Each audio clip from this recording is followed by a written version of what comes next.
Assalomu alaykum domla. Va alaykum assalom rahmatulloh. Men naqada internetda ko'rdim. Ayol kishini erida ko'ngli bo'lmasa, agarda javobini so'rasa bermasa, mahrini qaytarib berib javob olsa bo'ladi deb eshitdim.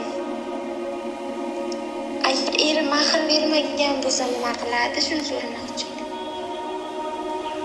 Xo'p, savolingiz 3 ta masalani birlashtirgan savol ekan. Birinchi o'rinda ayol kishi erida ko'ngli bo'lmasa nima qiladi? Talog'ini so'rasa bo'ladimi? Agar talog'ini so'rasa, eri taloq bermasa nima qiladi? degan savol. To'g'ri tushundimmi? Shu savolga javob so'rayapsiz. Demak, bu joyda 3 ga yaqin, 4 ga yaqin savol bor. Birinchi o'rinda ayol kishini erida ko'ngli bo'lmasligi nima sababdanligini bilish kerak. Masalan, turmushga chiqayotgan paytida o'sha guvohlarning guvohligida imom qizdan so'raydi. Falonchixon qizi, pistonchixon, falonchixon o'g'li pistonchixonga guvohlarning guvohligida belgilangan mahr evaziga Allohning oyati, Rasulning sunnati bilan, misol uchun, o'zingizni tan mahramlikka bag'ishladingizmi deb so'raydi. Islomda bir qizni bir erkakka majburlab berish yo'q. Islomga muxolif bo'lgan, islomdan tirnoq ostidan kir qidirgandek kir qidirishga harakat qilganlar ayollarda huquq yo'q, ularni majburlab turmushga beradi deydi. Bekorlarni aytibdi. Hech qachon majburlab berilmaydi. Hech qachon majburlab ayol kishilarni, qiz bolalarni erga berilmaydi. Xo'p, o'sha paytda rozi bo'ldi. Boshida agar yoqmasa turmushga chiqmasin. Yoqdi, ko'rishdi, hattoki o'sha yoqdi yoqmadisini bilish uchun bir marta, bo'lmasa 2 marta, maksimum 3 martagacha ko'rishishi mumkin. Ko'rishsin oldin. Bir-biri bilan tanishsin. Ya'ni 1 oylab, 5 oylab tanishib yurmasin-da, bir marta ko'rsin, ko'ra olmadi, ikkinchi marta ko'rsin, uchinchi marta ko'rsin, yoqsa tegsin. Yoqishlik bu joyda. Bir qaraganda ko'ngli jiz qilishligi, albatta, ko'ziga quvonch berishligi muhimda, lekin musulmon tabiati bilan o'sha 4 muchasi sog' bo'lsa, sog'lom bo'lsa, misol uchun-da endi sog'lom bo'lmasa ham, lekin iymonli, e'tiqodli bo'lsa, bir ayol kishini ya'ni turmush qurib, shuni hayot davomida idora qila oladigan bo'lsa, payg'ambar alayhissalatu vassalom o'sha erkakka, o'sha o'g'ilga qizni beringlar deganlar. Beringlar. Agar bermasangiz dunyoda fasod ish qilgan bo'lasiz deganlar. Demak, mana shu birinchi savolingiz. Eri yoqmasa degan savolni berish kerak. Nima sababdan yoqmayapti? Nima sababdan? Ayol qarshilik qilinganda, dadamiz majburlab berishganda, o'sha domlaning yonida rozilik bildirish paytida ham ammalarimiz majburlashgandi. To'ydan oldin to'xtatish maqsadida uydan chiqib ketish, shunga qarshilik qilish vaziyalari ham bo'lgan. Narsaga qaramasdan yo'q, shunga tegib bo'ldi deb majburlab berdi. To'ydan keyin nikoh statusida degan mablag' berishdi, sinadi. Ya, uni tushundim. Hozir men unga kelaman. Siz aytayotgan gaplarga kelamiz. O'sha yoqmayotganligi sababi nima sababdan desa, ko'rkam emas, shundan desa, u sabab bo'lmaydi. Avvalo ko'rkam bo'lmasa turmushga chiqmaslikka qiz haqli edi. Lekin uni berishdi turmushga, endi undan ajralib chiqishligi uchun uni ko'rkamligi, ya'ni ko'rkammasligi sabab bo'lyapti. Buni birinchi sabab demaydi ulamolar. Sabab nima bo'lish kerak? Bir ayol eridan ajrashishligi uchun sabab shariatga muvofiq sabab bo'lish kerak. Shariatga muvofiq. Masalan deylik, Alloh harom qilgan narsalarni ochiq oydin qilib yuribdi, bunga zulm qilyapti. Masalan,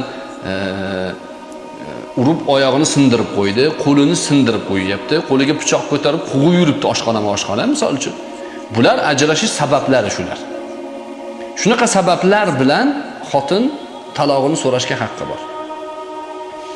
Endi unaqa sabablar yo'q. Shundoq yoqmayapti. Nikohdan oldin uni aytish kerak edi, haqqi bor edi. Nikohdan keyin nima qiladi? Ulamolar aytadiki, sabr qilsin deydi. Sabr qilsin, hatto erga ham ba'zan ayollar yoqmaydi, ba'zi ayollar. Lekin sabr qilsin deydi. Qur'onda alohida oyat bor. Asa an takrahu shay'an va yaj'alallohu fihi khayran kaseera. Sizga ba'zi narsalar karih ko'rinar, yoqmas, yoqimsiz ko'rinar, lekin balki Alloh o'shaning orqasidan ko'p yaxshiliklarni ato qilgandir. Ko'p yaxshiliklar bordir orqasidan. Sabr qilish kerak deydi. Endi salafda bunga o'xshagan ishlarni ko'p misollari bor. Sahobalarning hayotida bor, undan keyingi hayotda bor. Aynan o'sha Julaybib radhiyallohu anhu ning qissalari bor. Julaybib radhiyallohu anhu ko'rinishdan o'ta ko'rimsiz odam edilar. Qop-qora edilar, lablari do'rdoq edi, ko'zlari bo'rtib chiqqan, jussalari ham besonaqay shunaqa odam edilar. Radhiyallohu anhu. Alloh yaratgan inson. Shu kishi sovchi bo'lmasdilar hech kimga. Nimaga? Umidlari yo'q edi. Kimga sovchi bo'lsalar, qaytarilardi u kishi. Ya'ni qiziqilgan inson emas edilar. Hech uylari yo'q, joylari yo'q, ahli suffa. Payg'ambar alayhissalatu vassalom u bilan hazillashardilar. Ko'nglini ko'tarardilar. Ya'ni ko'ngli yarim odam edi. Bozorda orqasidan kelib quchoqlab olib mahkam orqalaridan. Kim bor, qul sotaman derdilar.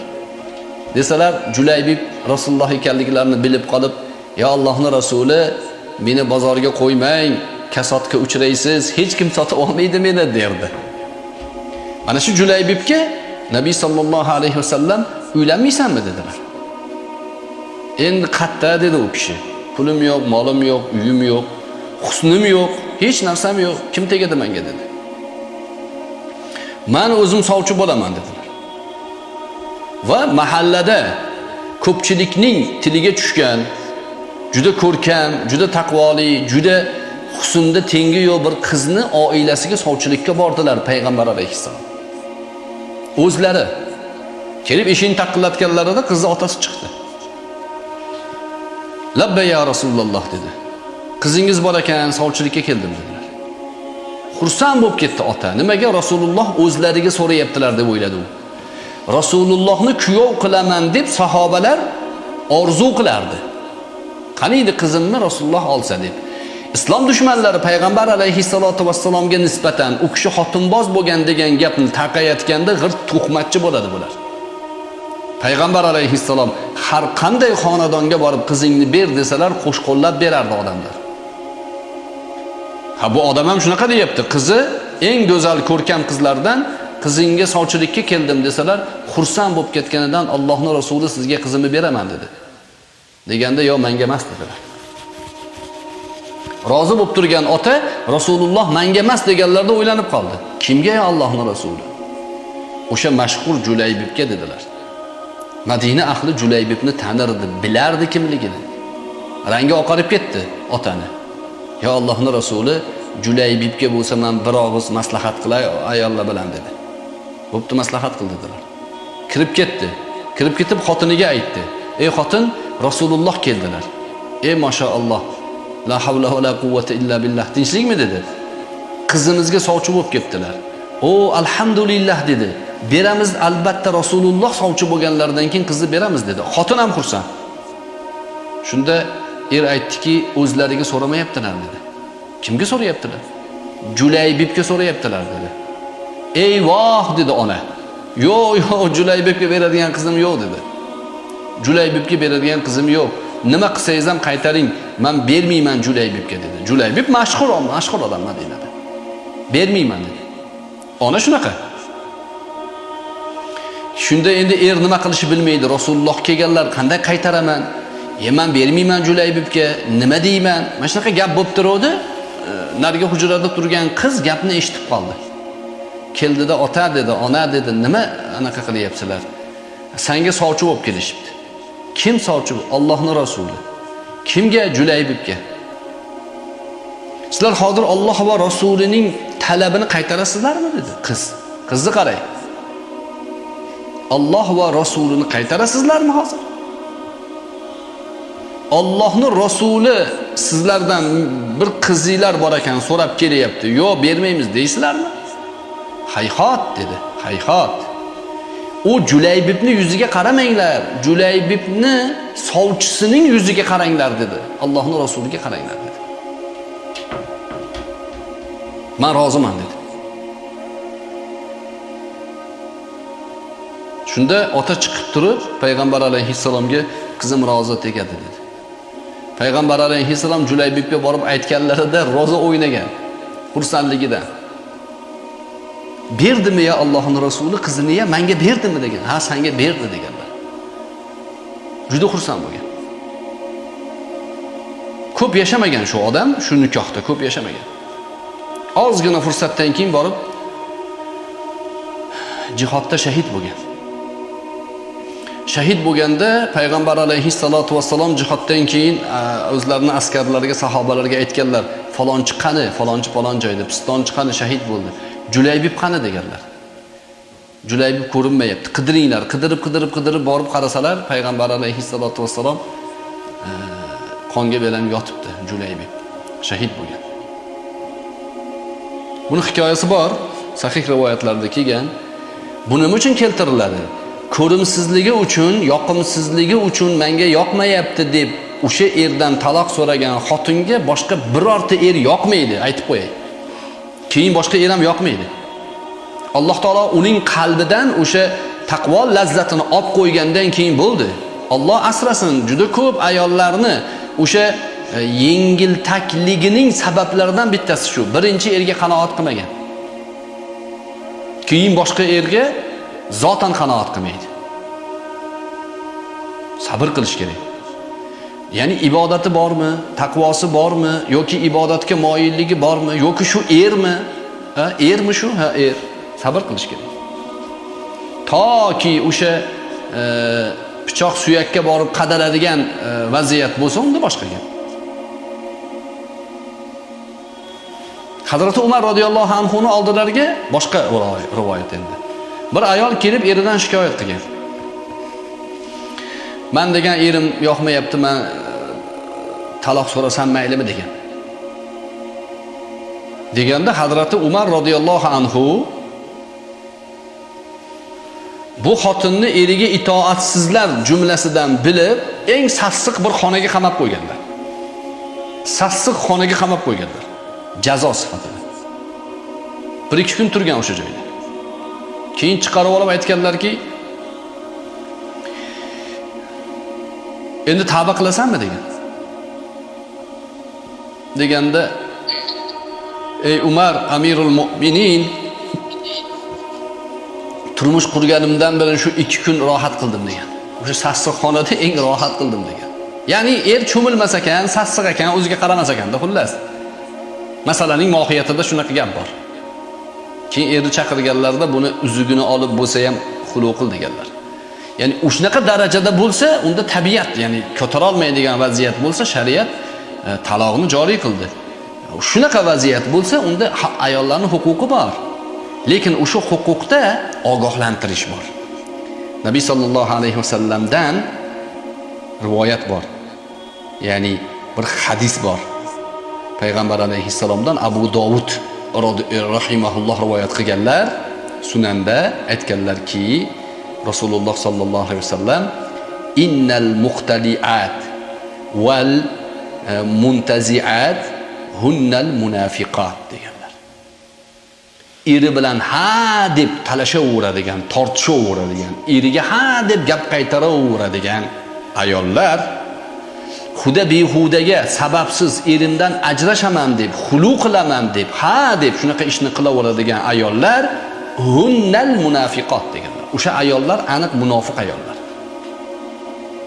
Xuluni eshitib olib, eri boshiniga tashvish yog'dirib, behudaga janjal qo'zg'ab, janjalning oqibatida xulu qilaman deyversa, payg'ambar alayhissalom uni munofiqot deyaptilar. Munofiq ayollar. Ya'ni bu o'sha sabablari bor. Shariatga asoslanmagan xuluni aytilyapti. Shariatga asoslanmagan.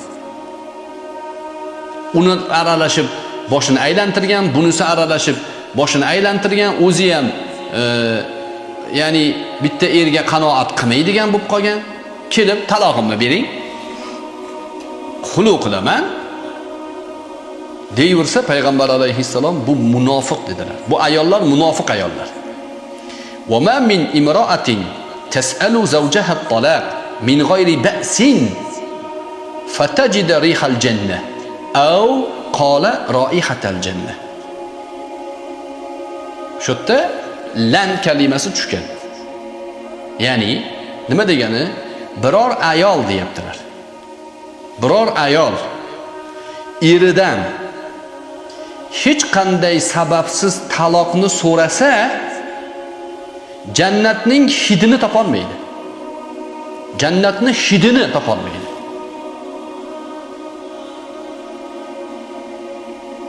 Ayollar, ko'zinglarni ochinglar. Dunyo matolaridan, dunyo sharoitidan hammasini qilib qo'ygan. Uyi bor, joyi bor, yemag'i bor, ichmag'i bor, kiymag'i bor, nima xohlasa bor. Lekin o'zini tabiatiga ko'ra bu er yoqmay qoldi. Nimaga munofiq deyaptilar? Chunki o'sha xotinning qalbida boshqa bir tama bor. Bundan ko'ra boshqa bir erni tamasi bor. Ichida bekityapti uni. Munofiq bu ayol.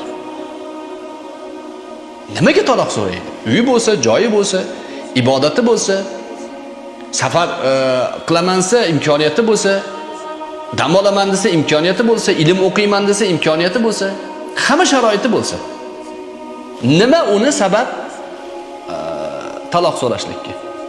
Jannatning hidini hidamaydi. Menga juda ko'p bunaqa shikoyatlar tushadi-da. Ba'zi misollarni keltirsam, ba'zi oilalar menga aytadi, nimaga bizni gapirdingiz deydi. Men sizni nomingizni gapirmayapman. Bu bizga ko'p misollar keladi. Shunaqa odamlar juda ko'p shikoyat qiladi. O'shalarning misolini aytayapman. Bir xonadonga shu hadisni o'qib berdim men. Eridan xulu talab qilyapti. Eridan xulu talab qilyapti. Taloq so'rayapti. Qoziga boramiz deyapti. Men unga aytdim, "Xo'p, qoziga borsangiz, xo'p.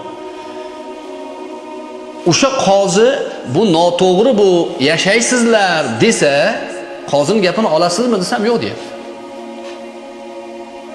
Mana shuni munofiqot deganlar-da. Shariat bular xohlagan narsani chiqarib berishini xohlaydi. Munofiq shariat nima desa yuraman demaydi. Keyin shu hadisni o'qib berdim. Mabodo xudu qilmoqchi bo'lsangiz yoki eringizdan taloq so'ramoqchi bo'lsangiz, mana bu hadisga ko'ra, musulmonsizda, ha musulmonman. Shu hadisga ko'ra, yo jannatning hidi ham kerak emas menga. Jannatning hidini hidamayman. Mana shu erdan ajrasam bo'ldi deydigan bo'lsangiz, menga kelmang dedim. Borib o'zingiz ishingizni qilavering. Zotan biz aytayotgan narsalar islom shariati, mu'minman degan odamlarga. Og'riqli masala birodarlar. Og'riqli masala. Mana avval misol keltirdim. Urush paytida birodarlar, urush tugagan qancha erkaklarimiz o'sha paytda 5 million deyishgan edi. Hozir bilmayman statistikasi qancha. 5 million erkaklarimiz urushga ketgan. Shundan qaytgan bo'lsa 1 million qaytgan. 4 million yo'q. O'sha paytda, o'sha paytning hisobi bilan. Agar raqamlarda adashgan bo'lsam, balki to'g'rilarsizlar. Muhimi bu emas. Ko'pchilik ketgan, ozchilik qaytgan. Ko'pidan qorahat kelgan, qorahat. Birorta ayol qorahat kelgan erini tashab boshqa erga tegaman demagan. Kutgan, qorahatga ishonmagan. Kep qolar degan. Chunki qorahati bilan qaytib kelgan odamlar ham bor. Qorahatni ba'zi yoshlar tushunmas. Urush paytida qora xat degan xat kelardi. U xat kelgan armiyaga ketgan odamni o'lganligi to'g'risidagi xat u. Xiyonat bo'lmagan, zino bo'lmagan o'sha paytda. Kecha oldingi kuni bitta odam menga telefon qilyapti. Qoraka zino haqida gapiring, juda yomon bo'lib ketdi, deyapti. Juda ko'p yigitlarimiz u yoqqa bu yoqqa safarga ketgan, bu yoqda ayollar ichida shunaqalar yuribdi, har turli ishni qilib. Akasi bor, dadasi bor, indamayapti, deyapti. Bilib turib indamasa dayus bo'ladi. Zino qilib yurganligini bilib indamasa dayus bo'ladi. Chidamaydi. Chidamayapti shu. Mana shu ozgina erini qaytib kelishini chidamayapti. Kutmayapti. Uni ham qo'yavering. Men aytayotgan odamlar birga yashab turib, xonadoni bor, uyi bor, joyi bor. Boshqa o'sha tengi odamlar, boshqalar foydalanmayotgan dunyo matosini hammasi bor. Hammasi bor. Bitta o'rtog'im kelib aytayapti. Tanishini misolini aytayapti. Oyiga deyapti, oyiga. Shu yemoq ichmog'ini o'ziga bitta odam. Bitta o'g'il farzandi bor. Bo'ldi. Shunga oyiga $3000 pul sarflayapti ekan o'rtog'im deydi. Butun boshli oila 3 million, 4 million bilan kun o'tkazyapti. 30 million sarflayapti ekan bir oyga. Shu ham kam emish. Ya u menga pul kerak emas deb qo'yadi-da, shu taloq so'rayotgan o'sha eridan. Nimaga desa, shu bilmaydi sababini. Yoqmay qopdilar. Birodarlar, dunyo hisob kitoblik. Oxirat shuning uchun kerak. Juda ko'p odam mazlum bo'ladi, haqqini ololmasdan dunyodan o'tib ketadi. Agar shu odamlar ham haqqini ololmasdan dunyodan o'tib ketgan odamlar ham qaytadan shu haqni talab qiladigan kun bo'lmasa, dunyoni adolati qayoqqa ketadi? Bu dunyo behuda yaratilmagan. Robbana ma xalaqta hada batilan. Osmonga qarang, quyoshlarni, yulduzlarni ko'ring. Bekorga yaratmagan Alloh taolo buni. Bu bekorga yaratmagan, bularning hammasining hisobi bor. Hammasining hisobi bor. Nima xiyla makr bo'lsa qilaveringlar, bir kun qo'lga tushasiz. Nima yolg'on gapiring, bir kun ro'baro'yingizdan chiqadi. Ro'baro'yingizdan chiqadi. Qochib qutula olmaysiz. Trollarga shuning uchun rahmim keladi meni. Nima maqsad qilgan ekan bular? O'lmaymiz deb o'ylayaptimikin? Ko'p trollar o'lib ketdi. Ya'ni shu bizning hayot tajribamiz davomida. Hisob kitobni kutib o'tiribdi hozir. Shu zulm qilganlar, birovga zulm qilib, haqqini bermasdan o'tib ketganlar shunday ketmaydi. Fir'avn javob beradi, Lenin javob beradi, Stalin javob beradi, Hitler javob beradi. Hammasi javob beradi. Eriga xiyonat qilgan javob beradi, xotiniga zulm qilgan javob beradi. Javob beradi, hisob bor. Bu singlimizga alohida tashakkur, dolzarb masalani savolini berdilar-da, shuning uchun beryapman. Sabr qiling. Dunyo birodarlar, singlim sizga ham. Dunyo abadiy emas. Ba'zi sabablar ko'ra sizda balki bo'lmagandir, bunga o'xshagan savollarni bergan ba'zi qizlar bor. Yozadi har joyda. Nima deydi? Men deydi boshqa bitta yigitni yaxshi ko'rardim, ota-onam deydi boshqaga berib yuborgan deydi. Majburlab berib yubordi deydi. O'shaning uchun deydi undan talog'imni so'rasam bo'ladi. Hey. Munofiq bo'ladi shu qiz. Nimaga? U zotan turmush o'rtog'i halol nasibasini xiyonat qilyapti hayolida. Xiyonat qilyapti. U yaxshi ko'rishib yurishlik qayerda bor shariatda ruxsat? Kim berdi nomahramlarni o'zaro bir-biriga o'rtasidagi muhabbatni? Kim ruxsat berdi? Kim? Yevropa ruxsat berdi. Galoboylar shundan paydo bo'ldi. Fohishalar shundan paydo bo'ldi. Davlatlar shundan qirilib ketish arafasida. Yo'q, yoshlar yo'q, nikoh yo'q. Chunki nima deyapti ular? Yoshlar bir-birini tanib olsin, keyin turmush quradi. Bir-birini tanigandan keyin zotan turmush qurmaydi. Chunki xatosini ko'rib qoladi. Ideal shaxs yo'q. ideal deb o'ylaydi. 3 kun, 5 kun, 1 yil birga yursin, bo'ldi, bir-biridan ko'ngli soviydi. Keyin umr qurmaydi, oila qurmaydi, oila qurmayapti shuning uchun. Islomda nima deydi? Islomda bir marta ko'r, ikkinchi marta yaxshilab qara, uchinchi marta yaxshilab qara, ikkala ko'zingni ochib qara, yo'qsa uylan, keyin bitta ko'zingni qisib yasha.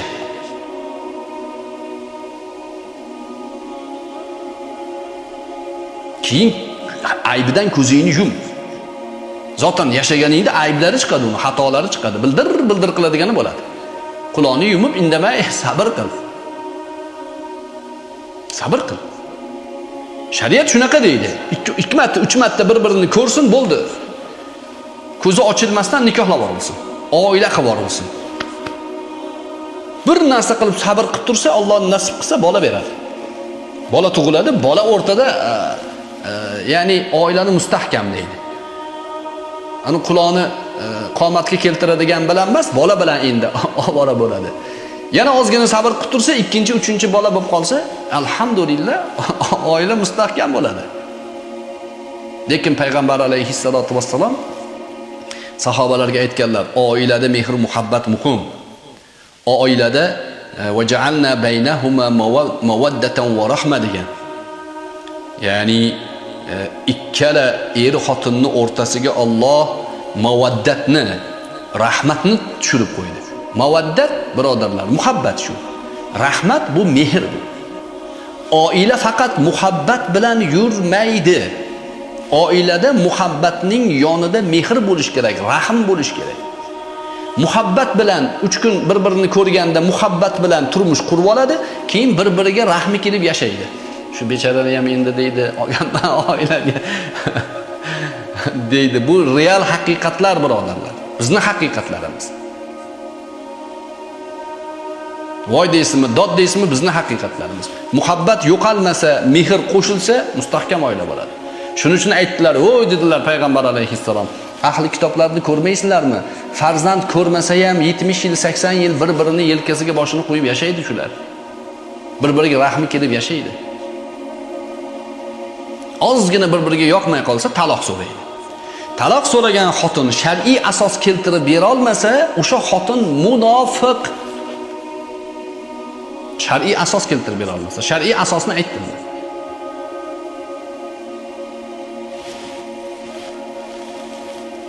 Ayolga ko'p narsa bog'liq.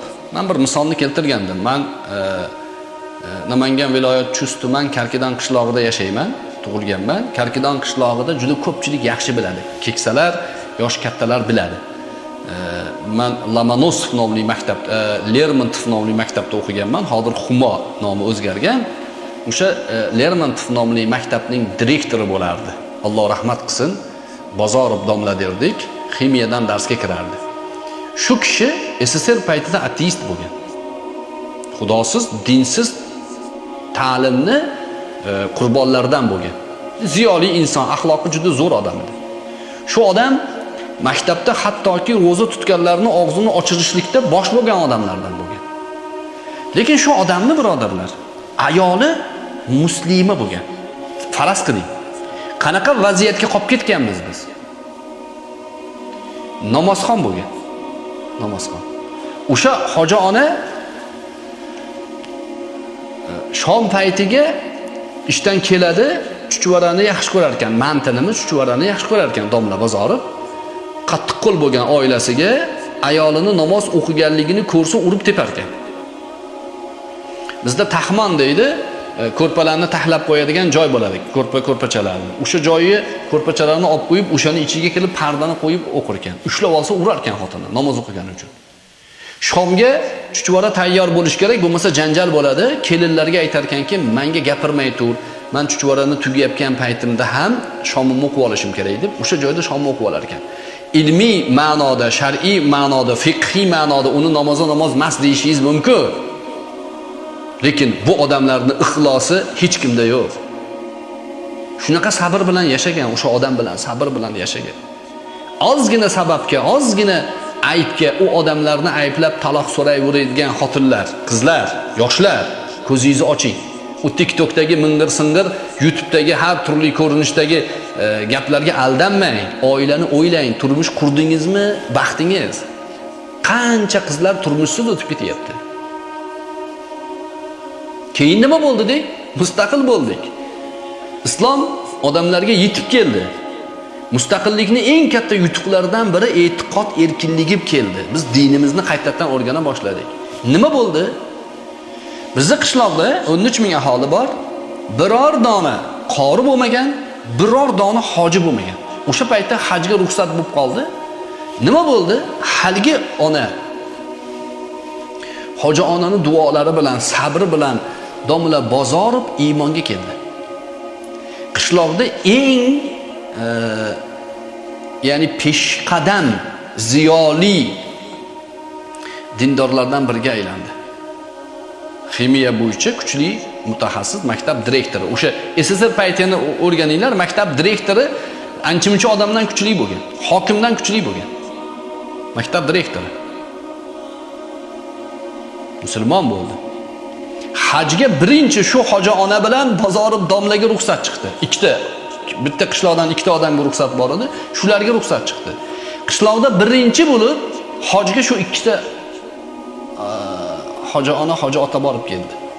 Butun qishloq qadamiga poyandoz solgan.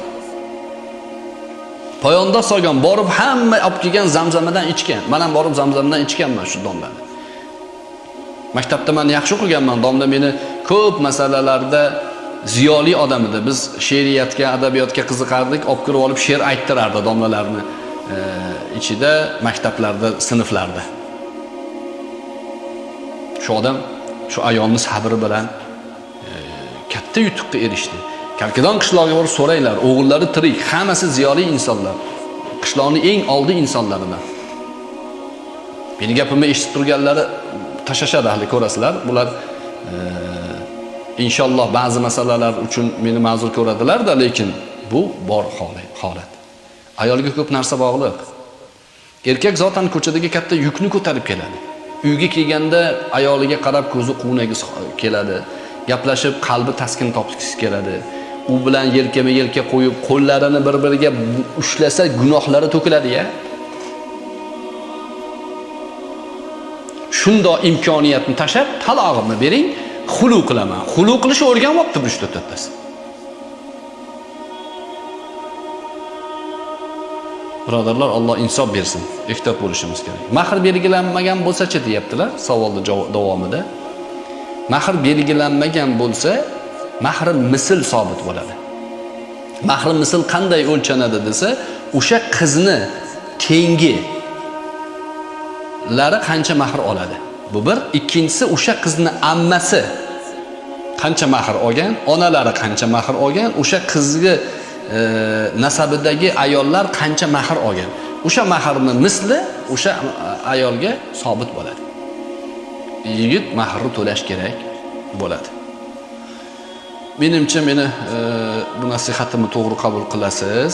Sabr qiling. Bu oila jiddiy narsa. Ajrashish ko'pligi odamni xavotirga solyapti. Ajrashish ko'p. Eng ko'p ajrashish statistikalari chiqdi. Qo'rqib ketadi odam. O'shaning uchun o'ylab qadam bosish kerak. Ota-onalar ham bunga jiddiy qarash kerak. Huda behudaga taloq so'rayvermaslik kerak. Erkaklar ham huda behudaga taloqni lafzini og'ziga olavermaslik kerak. Shu sizning nasibangiz shunga yashanganda shu bilan. Asa an takrahu shay'an oyat shunga kelgan. Ayolingizda ba'zi narsa sizga yoqmasligi mumkin, lekin va yaj'alallohu fihi khayran kaseera. Ko'p yaxshiliklar shuni orqasida bo'lishi mumkin. Ozgina sabr, imtihon bo'lyapti sizda. Sabr qilishingiz kerak, inshaalloh yaxshiliklarga erishasiz. Tushunarlimi?